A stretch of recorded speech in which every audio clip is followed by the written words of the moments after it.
Welcome to the Knowledge for Men show. Your life will never be the same. Your level of success will seldom exceed your level of personal development. I want to die empty of regret. I want to die empty of my best work. We don't understand who we are. Instead, we're living out somebody else's narrative. What one man can do, another man can do. If it's been done, it can be done again. Being yourself and being your truest, most authentic self in every moment. If it scares you or makes you a little afraid, do it. Follow your heart and your gut. The first stage, I think, is finding you, like finding out who I am today. Stuff will not work. You will have things that fail. Success is when you're a happy, fulfilled person. How do you define success? It's your life, and you are the creator of the movie script that is your life story. Would you want to live the same life over and over again 100 times over? What do you want to make out of your life? Who do you want to be? Look, life is short. You got what you got, and you really have to go for your own. And nothing will change unless you change. Guys, I'm helping men make that change at my intensive retreats in San Diego, California. Go to kfmretreat.com to learn more and be a part of a program that is transforming men's lives into the most powerful version of themselves. Again, that's kfmretreat.com. All right, guys, welcome to the show. I'm here with David Anderson. He's a sales consultant and runs an online community to help business owners sell through the power of teams. He is the founder of nitrosalesteam.com. David, happy to have you here on the show. Hey, I appreciate it, Andrew. Really excited to get started. All right. And so, David, you're a listener of the show, and you know how it rolls. We start off every show with a favorite success quote of the guest. So share with us what you got and explain what that means to you.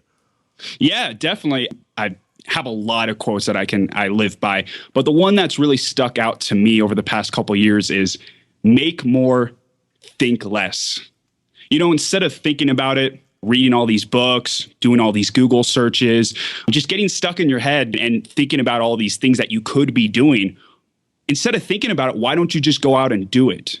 So, for example, if you want to write a book and you're thinking about writing this book, why don't you just open up your computer or get your notepad, get your pen, and actually start writing and start doing it versus just thinking about it? And ever since I started going by that quote, coming from someone who used to be very introverted in life, you know, I'm a pretty deep thinker. I like to read a lot. I like to analyze. I like to just get in deep thought.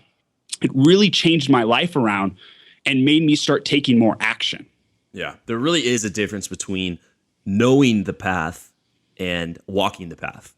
Yes. And I think especially in today's, you know, if you're listening to this podcast, you probably listen to other podcasts. You probably have read a lot of the books that the guests have shared on this show. And there's a ton of content out there. There's a ton of information out there, and it's all really, really good. It's really, you want to consume it all. But at the end of the day, like, to really get some results in your life, like, you've got to apply what you know in order to get a result. Exactly. And now, David, we've talked before, and I wanted to capture this story on the show. You're a listener of the show. We've spoken before. Yes. You've come out to one of my retreats, and so we'll dive into all of that. But before we get into kind of that stuff there, share with the audience, like, how'd you get started with what you do? Your story. Go ahead. Yeah, exactly. Where do you want me to start? Like how I started Nitro sales team, or when I was a kid? I mean, the story's long, so.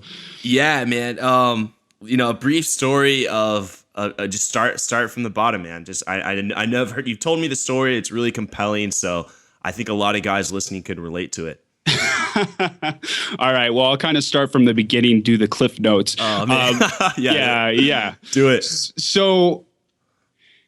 Oh, man. So I've always identified myself as an entrepreneur, even as a little kid. You know, I was the kid that was slanging lemonade stands, doing the toy drives back in elementary school.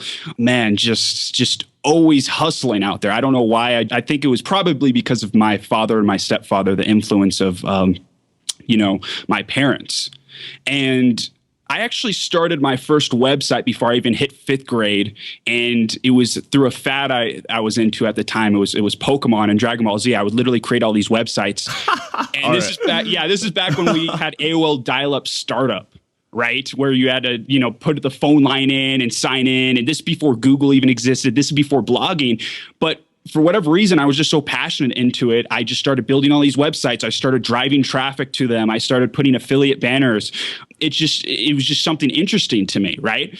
And that was kind of like when I was a kid, right? Well, fast forward a few years, my parents divorced. I moved out to Florida. That's where I grew up. I grew up in South Florida. More specifically, Coral Springs, Parkland area, which is in between Boca Raton and Fort Lauderdale. And I grew up in Florida, and my mom met this entrepreneur. He owned jewelry stores. He was a Jewish New Yorker entrepreneur, very intense personality. And when I was 14 years old, I remember he gave me this whole lecture about he started working when he was 13 years old. He's like, you got to start working when you were 13. So actually, when I was 13, I actually had to work at a gas station. I was getting paid $5 an hour to sweep the floors, clean the bathrooms, pump people's gas, just do all this BS work at a gas station, right? Well, that's when I was 13. When I was 14, we actually moved in another part in Florida. And the only place that would hire someone legally, so when I was working at that gas station, it was all under the table. It was like my dad's buddy. Keep in mind that we moved and I was 14 years old. The only place that would hire me was Publix. That was the only place I could get a job. And I actually remember going in, applying for the job, not really wanting to get that job. None of my friends had a job at that time. But my stepfather was so adamant about working at a young age because he did it. So I go in, I actually don't get the job, probably because I wasn't motivated to. And he says, well, you got to do something. So I remember talking to one of my friends, and we get this grand idea to start a car washing business.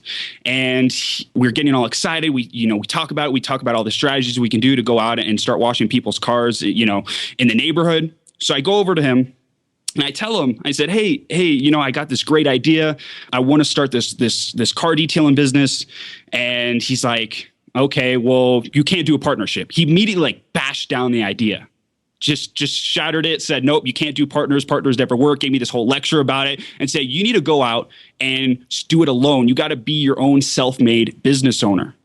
So that was my first taste of being a business owner, right? Where this is back in middle school. Keep in mind when all my friends are playing sports, they're doing all this fun stuff after school. After I had a whole day of middle school, I was not allowed back in the house until I went door to door and got 10 new clients for the weekend. I literally had to book appointments. I would come back with like 5 appointments, and I would tell my stepdad, I would say, hey, look, I got 5 appointments. He's like, nope, you need 5 more. Go back out there. And I would literally have to go door to door, like talk to people. I knocked on the same door like 3 times and someone would answer. I would say, hey, I'm trying to wash cars here. Can I wash your car? Yeah.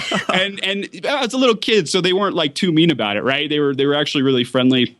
So that really instilled the work ethic and being your own business owner. And within, a couple years, I was published in local magazines. I was hiring my brothers, my stepbrother, my friends, just people around the neighborhood. I had a little golf cart. I wasn't legally allowed to drive, but I drove a little red golf cart that my stepdad got me. Had all my car washing supplies in the back, and it would just go around washing people's cars. This was something that was growing pretty big for being, 14, 15, 16 years old. And that business lasted for 5 years until I went to college. And during that time, when I was 16 years old, I was fortunate enough to have this person in my life that really influenced me, that really just showed me how to really live life. I just remember this man being so passionate, just being very in the moment, always helping others, always getting involved with the community, and truly living the way I think a real man should live. Well, at the age of, I was 16, he actually passed away by a heart attack. He was 35 years old. He had a bad heart, had a heart attack, fell in my mom's arms, just died right there. Someone so full of life, someone that just taught me so much, just gone. And I think at that time, thinking back now, it's made me grow up much quicker. It's made me realize how short life really is. And I don't take a single day for granted. There was a lot of turmoil at that time where my mom and my brothers and my sister, my family, they just ended up picking up and moving. And this was a pivotal point in my life. I realized right there, I was going into my junior year into high school, going into 11th grade. I realized you know what? There's no one in this world that's going to get me where I want to go except for me. This is my time to make my own decisions. So what I did is I actually decided to move on my own. I moved into a friend's house, and my mom and family, they all left me.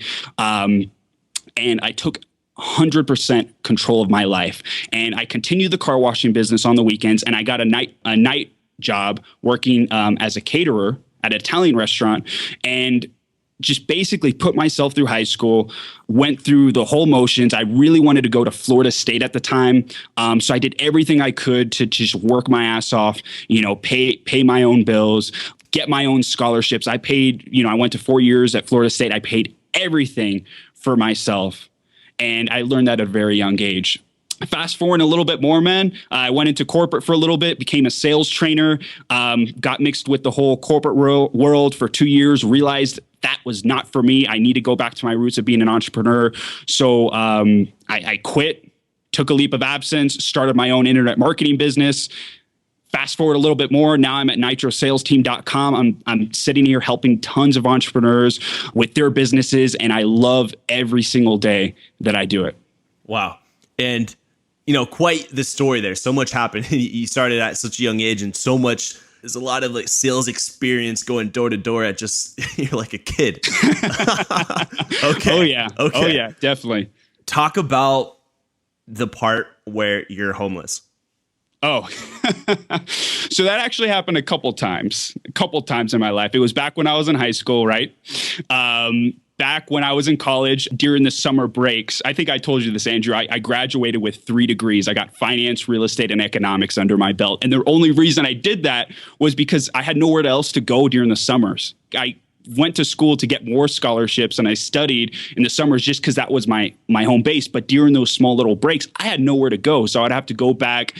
Fortunate to have my friends' moms take care of me, and I would go in, move, kind of stay with them. But there was a lot of times I just didn't know where I would stay. But I was very fortunate to surround myself with good friends and good families and stay there. So that was kind of the first experience of never really having a home base. And this is back when I was 16, 18, and then going into college and having those little winter breaks or summer breaks or spring breaks.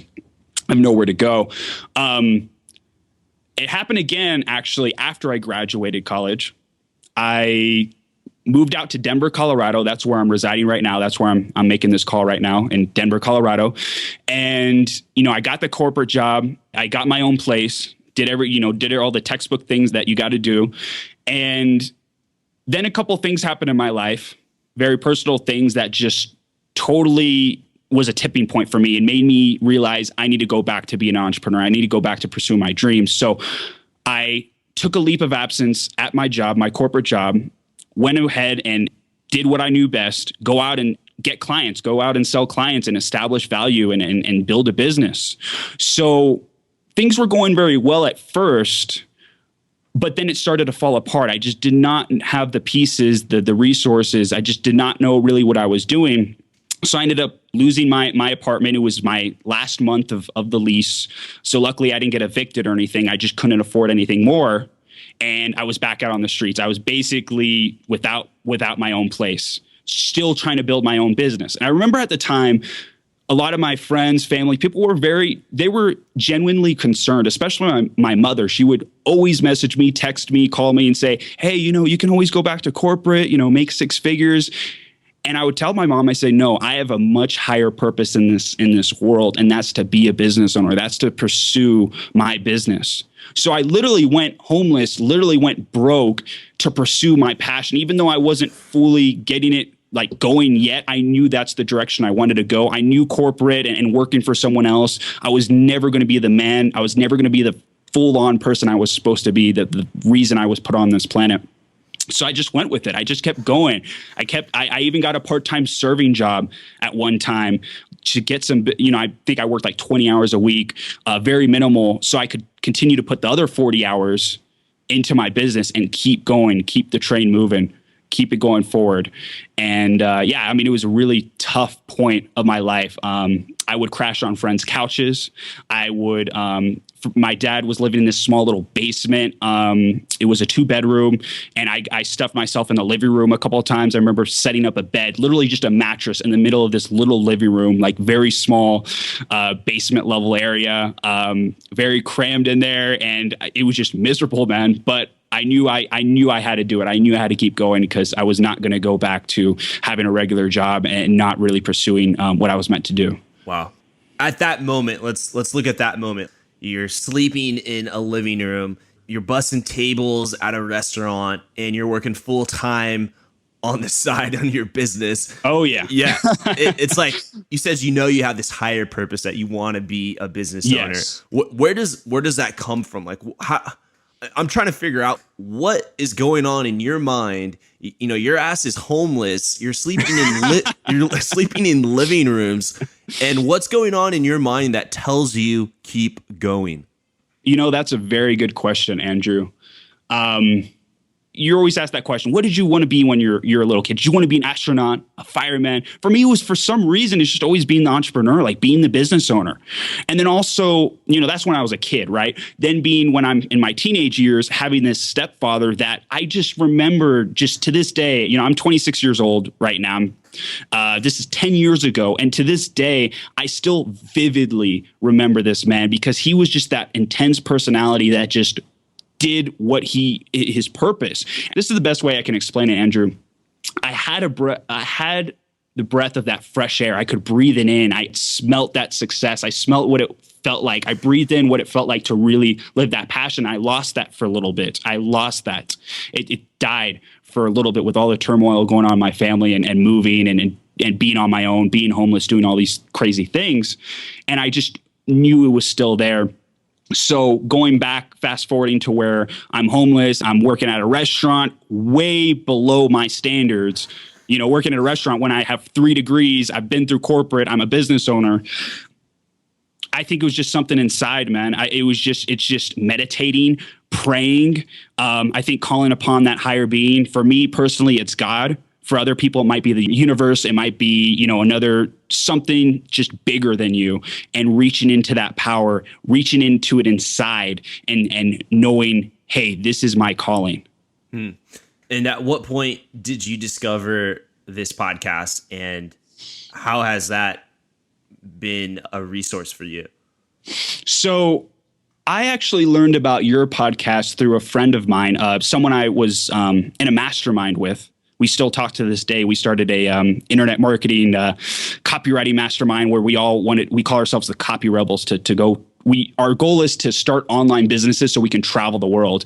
And this guy, Dave Perota, you're actually good friends with him as well. Yeah, Dave. Dave. Yeah. If you're listening to this right now, man, this guy, dude, he like, it was really cool to first meet him. We met through a mutual group called Location Rebel, started by Sean Ogle. This guy, Sean, is fucking amazing, man. He started an awesome online community that really inspires young guys and girls and older people too, to just live the lifestyle of mobility, to be able to work and travel wherever you want, whenever you want. So I met Dave, we started a mastermind, and this guy, man, I mean, he like moved out to Saigon for 6 months out in Vietnam, started this business, was working with all these other internet marketers. Then I know he's been traveling a lot. I mean, it's been really amazing to work with this guy, Dave, and he actually recommended Knowledge for Men.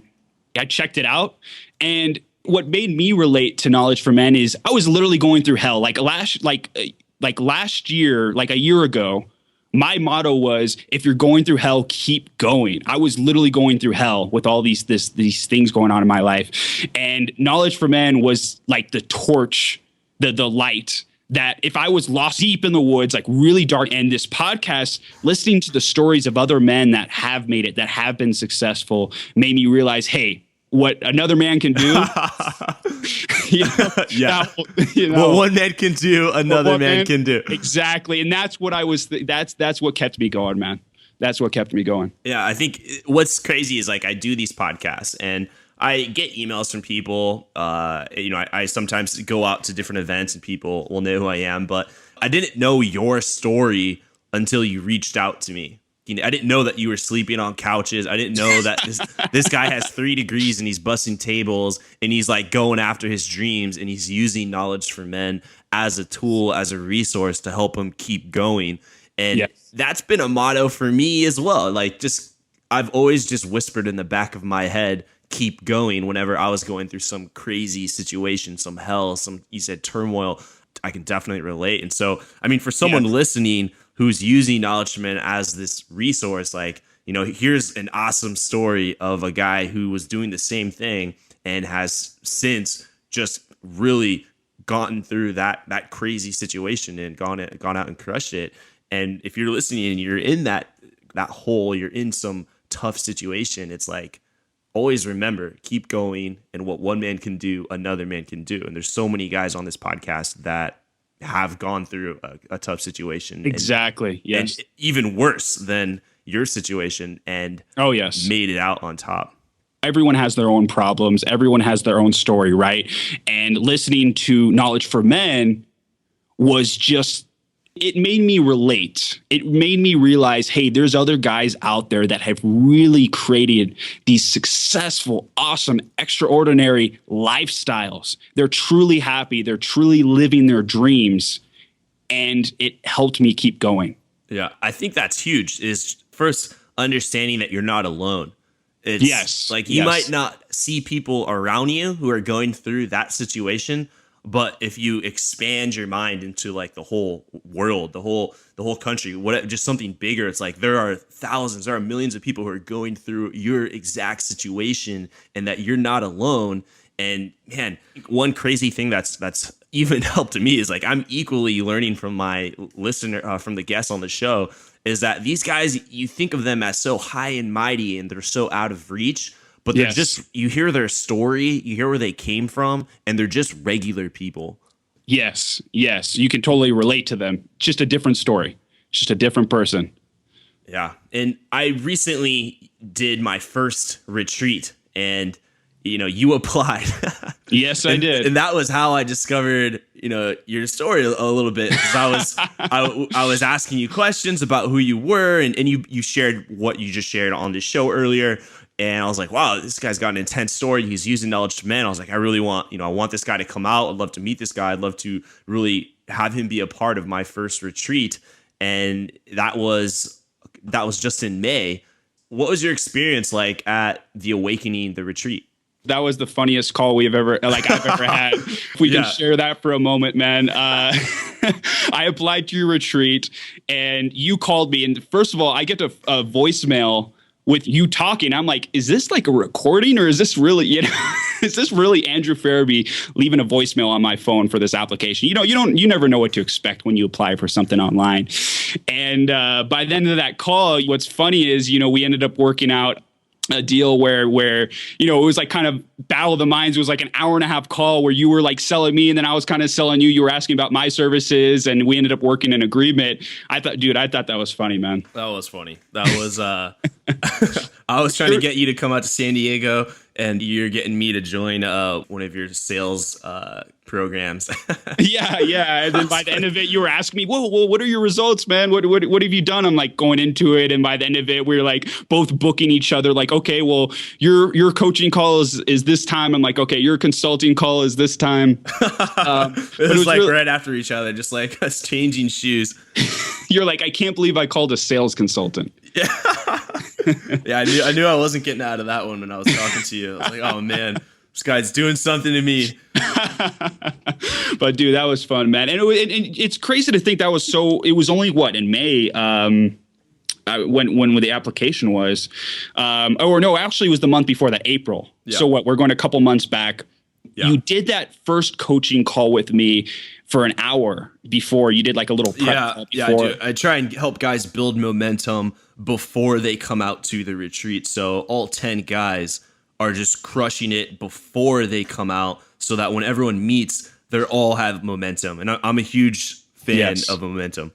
And you bought me a book. You bought me a book on Amazon, The Success Principles, mailed it over to me, and I just plowed through that thing, man. I mean, that was some really good advice from Jack Canfield. So you gave me a book, you gave me that first hour call, which you gave me all these. I remember you were telling me, like, what are 3 things you have to accomplish this year, and I went through them, and I immediately started doing it. By the time the awakening happened, I think I accomplished all 3 of those things, or at least got in track to doing them. And I'm like, why do I even need to go to this awakening thing? You know, like to be 100% honest with you, Andrew, you know, I listen to your podcast. I know your content is fucking stellar. For me, I'm a guy that I consider myself very, very confident. I've accomplished a ton of things in my life. I'm always going to get what I want. So I figured, okay, the awakening is going to be something like, okay, I might iron out some of the wrinkles. I might just be able to do a little bit of self-improvement. But I'm telling you, man, I did not expect what happened. Not only did I fix all the little problems in my life, eliminate all the baggage that's happened in my past, I mean, it was a transformation. It was a total transformation. It blew my mind. For, I think, the next couple of days afterwards, my mind was I was like exhausted. Like, there were so many things connecting in my brain. Like, I could not function for like the next day or two because I had to let everything settle in. It was that powerful. If there's one thing I could describe the awakening, it was transformational and incredibly powerful. Wow. And what has your experience been like post the retreat? I was talking to quite a few guys, and they're just like, man, just, you know, I need some time to kind of let this settle in. So much happened. It was just 3 days. I mean, we're up super late, getting up early, and just really putting in so much work into the day. So post awakening, what have you done since then? How have things been different? Oh, dude, I just went full throttle. You basically just helped me break. I mean, I'm already someone I feel like that goes full throttle, right? But I don't even know where to start. I don't even know where to start, man. I'm in Denver, Colorado right now. I flew out to San Diego to do your retreat. And then I stayed out, I hung around for about a couple more weeks. And during those 2 weeks, I was networking like crazy, meeting other business owners, really engulfing myself in the San Diego community, going out, just having a lot of fun while I was building my business.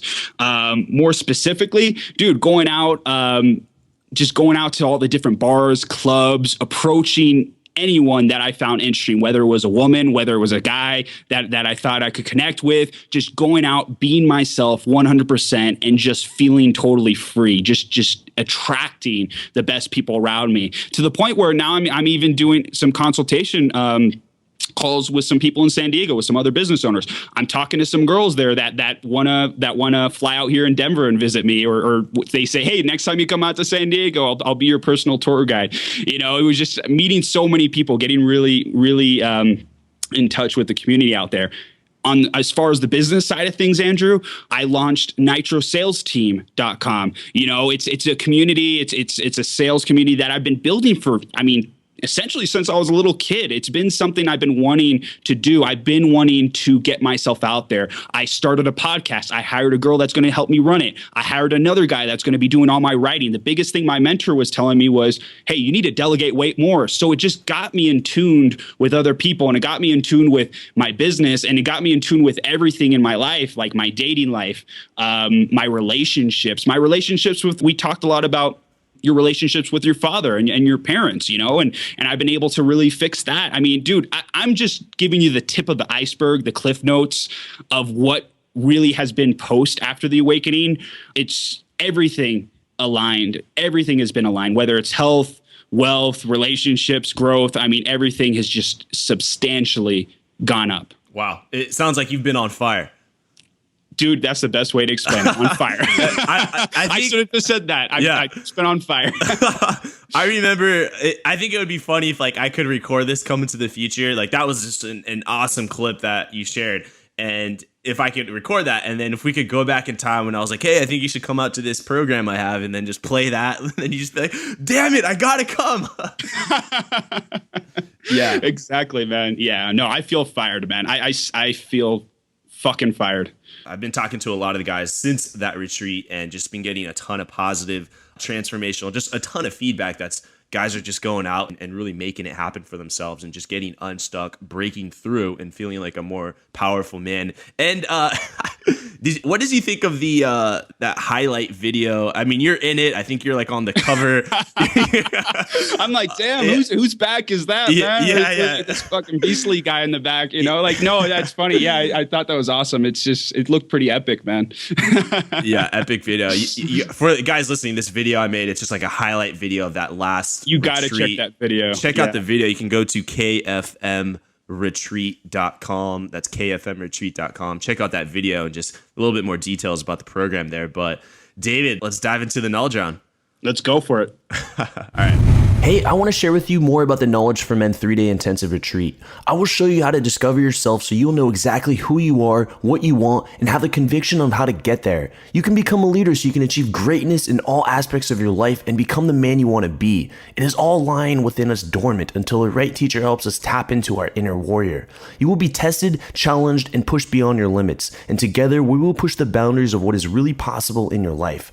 So go to kfmretreat.com to apply because there are only 10 spots for the retreat, and there are thousands of people listening to this right now. When the 10 spots are gone, they're gone. So go to kfmretreat.com and join me now. This is your time. I'd love to serve you in building and creating a bigger life.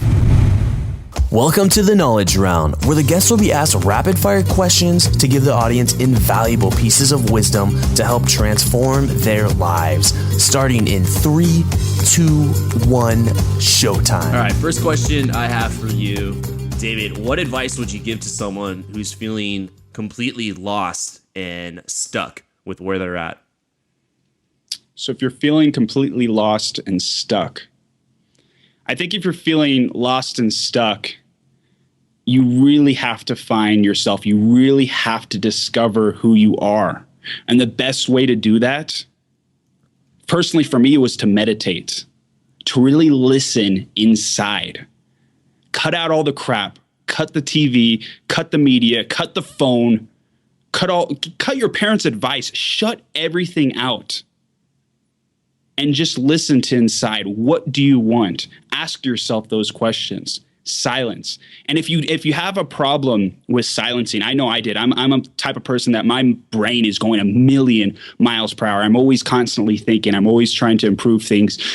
If you have trouble, get a guided meditation. For me, it was the app Omvana, Omvana. And it was a guided meditation. I do what's called the 6-phase meditation. It goes through visualizations, gratitude. It really makes you think.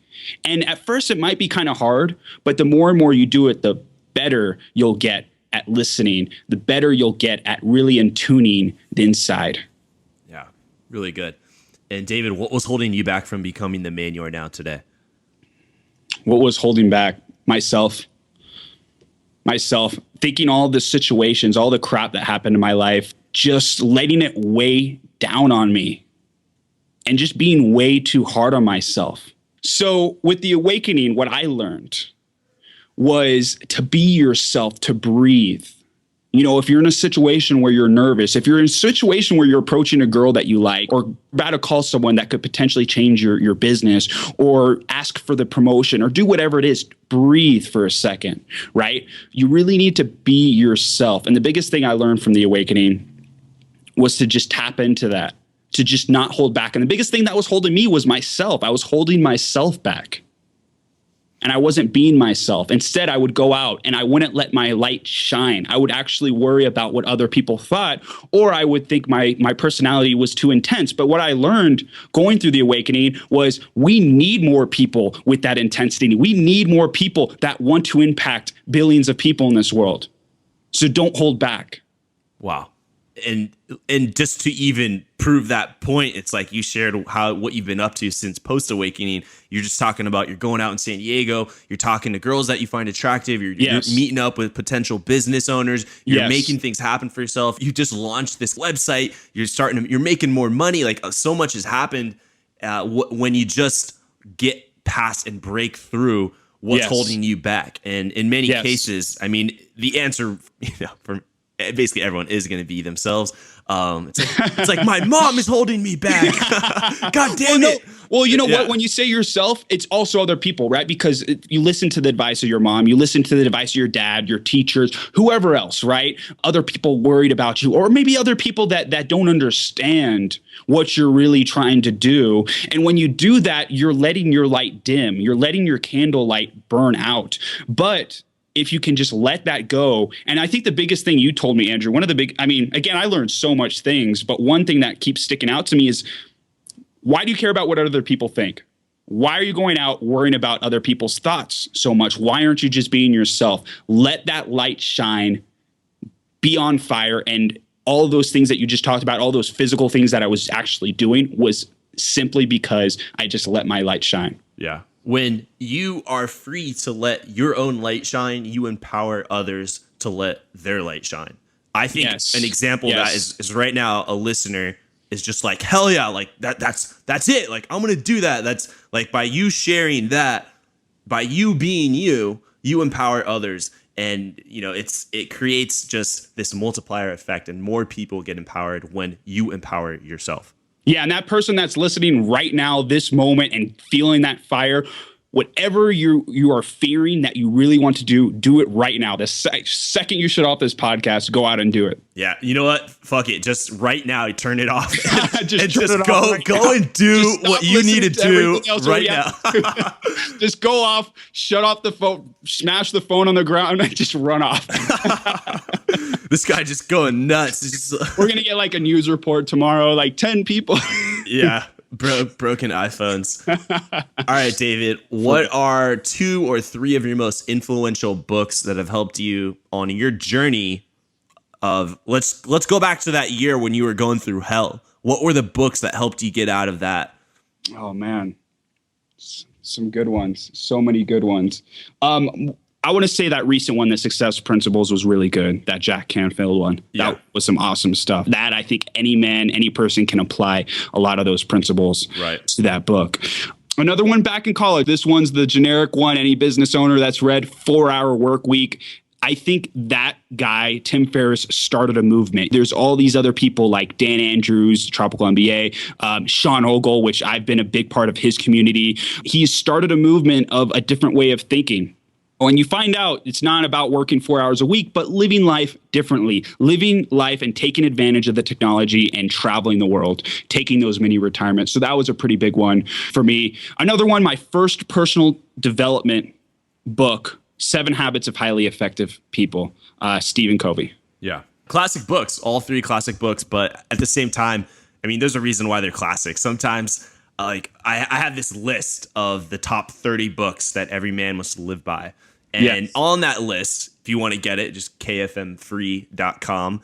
I signed up for that too. Yeah, get in that list. Yeah, it's a good list. Sometimes I get emails from people and they're like, "Oh, I can't believe you put Think and Grow Rich on there, these classic books." And I'm like, "Hey man, like if you actually read that book and applied that book, you would be rich right now. Like you would understand why." Yeah, I've read that. There's a reason why it's that's another book. I've read all the generic ones, all the classic ones. How to Win Friends, Influence People. I've read that one too. Yeah. And they're simple books, but it doesn't need to be this crazy book. Oh, no one's heard of this ninja book. But the classic books are classic for a reason. I think if people really mastered the classics, they would have some massive results, massive change in their lives. Totally agree. Yeah. And so this next one's a scenario here. I think it's like a fan favorite. I get emails about this all the time. But the scenario is, if you had 60 seconds with your 20-year-old self, what would you tell him to do? And also, what would you tell him not to do? Yeah, I love this one. For me, I would tell myself, live in the moment.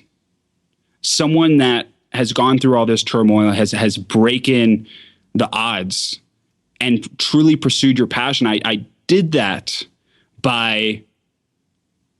Sometimes I would overanalyze the future and the past way too much. I would be planning my future. I'd be planning this great empire, being this big entrepreneur, doing all these amazing things, that I would forget to stop and just breathe, to smell the roses, to look at the sky, just to look at the things below my feet and just remember what's going on in this moment. I think looking back, I could have really enjoyed the little sweet things in life a little bit more and to truly just embrace everything that was going on, seizing the day. Yeah. I think on the journey, it can be, obviously, it's really tough. It's really hard. And you're thinking about the future and how much better it's going to be. You're constantly working.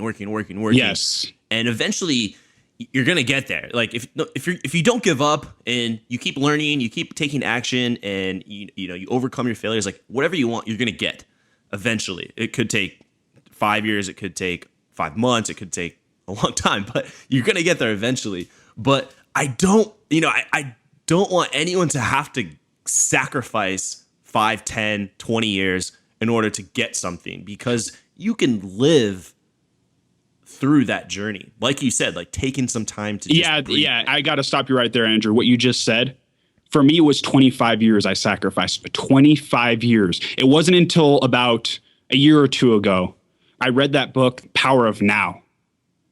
And Eckhart Tolle.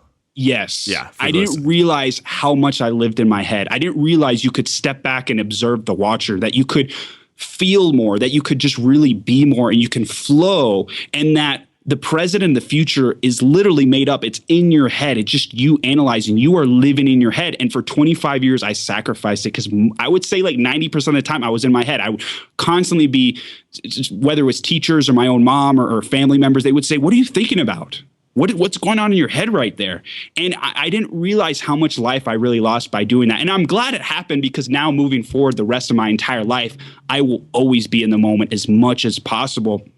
And I started discovering it. I read that Power of Now. I went through all these exercises. I was surrounding myself with people that were very present. I noticed they were very present people. You know when you find a present person, because they're just very aware. You say something, they immediately respond. They don't think in their head. They're not just dazed. Yeah. And they call you out. They're like, "What are you doing? Why are you?"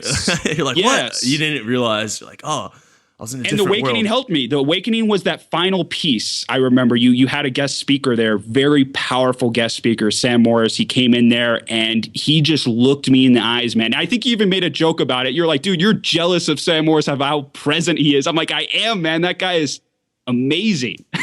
Yeah. And he looks me in the eyes. I ask him a question. I'm like, "How do you stay in the present?" And I don't know what it was, Andrew. Like, he told me it, but it was more than telling me. He like just gazed in my eyes and just transferred the energy. He like transferred the power of being present into me. And I just immediately understood. I just immediately sat there and I was like, I get it. It was that final piece I needed of the puzzle of being in the present. And I learned that through your retreat. That's another thing of the many things I learned in that retreat was being in the present. And it was through that match. It was some powerful stuff, but yeah, man. The force is strong in Sam. This force is strong in him. I felt it, man. He changed me.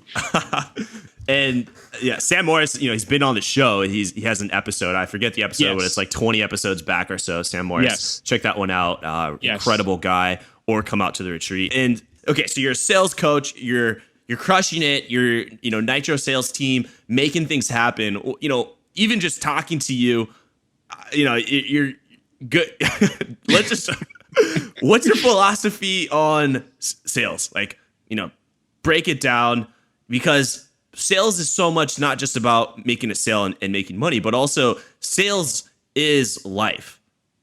Yes. Wherever you go, you're selling yourself. If you're talking to a girl, it doesn't have to be. We think sales, we think business, but sales is really like having influence over someone, having influence to help someone and push someone in a direction that is most desired. So break it down.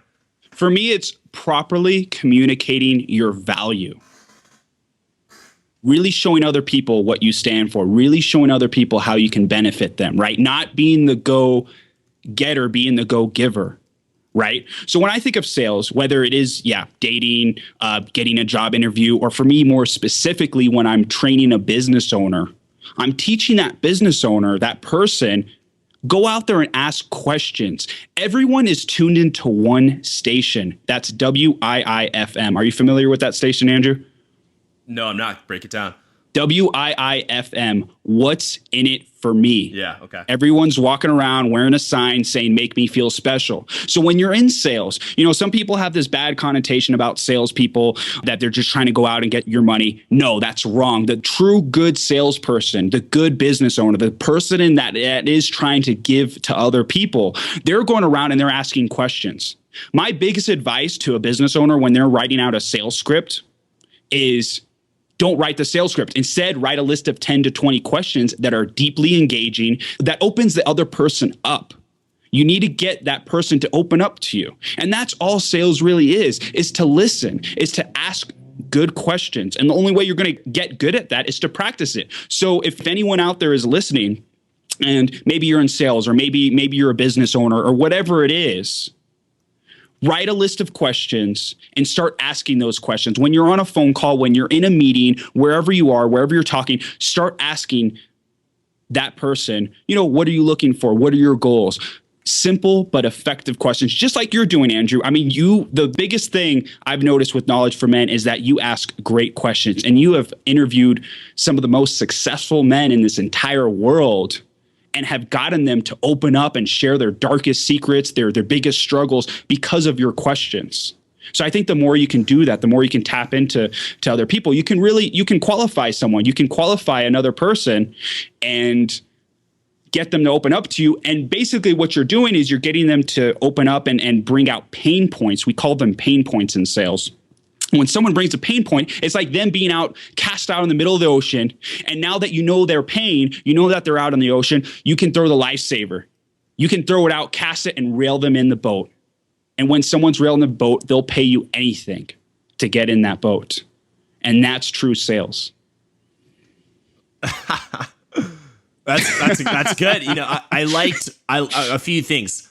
Properly communicating your value. Yes. Okay. So I'm writing a book right now. I'm doing a book on dating. And so I'm going to that's where my headspace is at. And so let's do it. If I like this a lot, like this is a good context for dating, because let's say I meet a girl and I'm texting her, or calling her, trying to make something happen, like trying to get the date, and then take a step back. Like, is that properly communicating my value?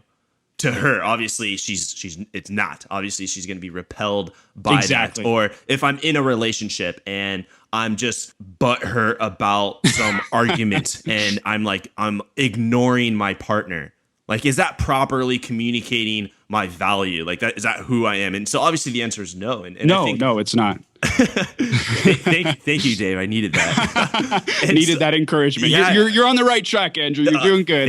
Thank you. Yeah. And so I think that's a good context to put it in. And if, let's say you're even selling something, it's like if you're constantly like nagging, trying to nag them, trying to get the sale, like, is that really communicating the value of your product or service? Not at. And so then the solution, I like what you say. It's not about being the go-getter. It's about being the go-giver. And that's so powerful. Like give, ask. Yes, because you'll realize the more you give, the more. I mean, here's another quote I like, Napoleon Hill. Literally the quickest and fastest way to succeed is to help others succeed. Right. And the more you do that, the more you're pushing out there, you're pushing out in the universe, you're pushing out with other people, you're just giving, it's going to come back. People are going to recognize it. Yeah, really good stuff. And so that's going to wrap up the knowledge round there, David. So what is exciting you today now? Like, what's getting you out of bed? Dive in. Man, just living my purpose. And that's to use my passion and drive to help other people grow, to make a positive impact in this entire world. How I'm currently doing it right now in this moment is through nitrosalesteam.com. I started a boot camp, an online group. I used to do all one-on-one consulting. I still do the one-on-one sales consulting, and it's super exciting. But I've been able to scale it by doing a membership platform and by doing a boot camp. I call it the 90-day revenue boost. I have currently right now 7 business owners. They're called Team Alpha. It's my first group of business owners where I go on these weekly live video calls. I give them a lesson about sales, entrepreneurship, maybe even a little bit of personal development in there. At the end, leave it open for Q&A. And it's been so powerful and effective. I've been able to do this online group, and I started meeting some of these guys even in person. One guy lives here near in Denver. Another guy was in San Diego. I got to meet him, and it's just awesome to see. Going in these weekly calls, I didn't know how impactful and how helpful I could be until it really happened. So to see the results of these business owners who are literally like making sales within the first week of me training them, I mean, it is just so awesome. I mean, I can't tell you the whole reason why I started Nitro Sales Team, the whole reason I'm a sales consultant and a business owner is, for me, if there's anyone I can work with every single day, it's other business owners. I love working with other business owners. The fact that you're putting your neck out there and you're betting on yourself, you're choosing to go against working for someone else, you're following your passion. And in fact, there's some business owners I know that are so passionate about what they do. They're so skillful, maybe a graphic designer, for example, where they're just so passionate about what they do, they forget to be the business person. They forget to sell people. They forget what they have to do to actually grow. And I love helping those people out because, I mean, I think if you bet on yourself, you deserve to win. You deserve to live the life that you want. And it literally fires me up. I gain energy after I do a consulting call or one of my Revenue Boost group camps, or get someone signed up, or get someone to email me and tell me thank you for the guest post or whatever it is, whatever content it is. That's what fires me up, is to help other business owners grow. I like that. I like that. David, thank you so much for sharing your story, being vulnerable, sharing your experience with Knowledge for Men and the retreat. And it gets so cool to you and to have you come out to San Diego, go through that experience, and then just develop that relationship moving forward. Someone who had been listening to the show, had no idea that you existed. You reached out, and you're absolutely crushing it. Like, how many people listening can just listen to this guy share what he's doing now and just be like, I have no doubt in my mind you're going to go out, you're going to make it happen, and you're going to just break through and crush it. I hope so. I hope there's one, if not a handful of guys right now that are listening, and they're just going to fire up after this. If you are, tell me about it. I'd love to hear about it. I love hearing people's stories, just like you do, Andrew. Thank you for listening to the Knowledge for Men podcast. Hundreds of interviews and 1 million downloads later, we're continuing to build an international movement, and we've just started. So if you enjoyed this episode, go ahead and leave a review in iTunes. It really helps to grow the podcast. Guys, 2015 is the official year of living with purpose, where every day you do only the things that matter to you. You wake up, live with purpose, and take massive action towards the life you want. Check out kfmfree.com to get free tools I've created to help you crush life. Again, that's kfmfree.com. This is your host, Andrew Fairby, and I'll see you in the next episode.